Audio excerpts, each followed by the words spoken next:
Со помош на Швајцарија, Кочани очекува рекордни приноси од ориз. Веќе во октомври ќе се знае колку арпа ќе се ожне од површините на кои беше инсталиран системот капка по капка, а кој го финансираше швајцарската влада. Засега очекувањата се дека родот ќе биде подобар, а начинот на производство поконкурентен. Ќе се користи многу помалку вода, многу помалку пестициди, а квалитетот на оризот треба да наликува повеќе на органски квалитет. А од друга страна тоа ќе значи повисока цена на производот.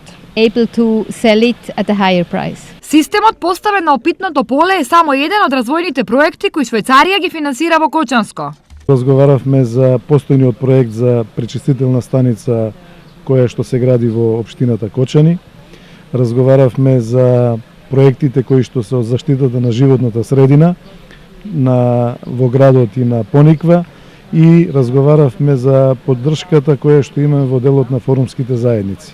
Очекувањата на општината се дека одличната соработка на Швајцарија со Кочани ќе продолжи и во иднина, а проектите кои ќе се спроведуваат се во насока на побрз економски развој и зачувување на животната средина.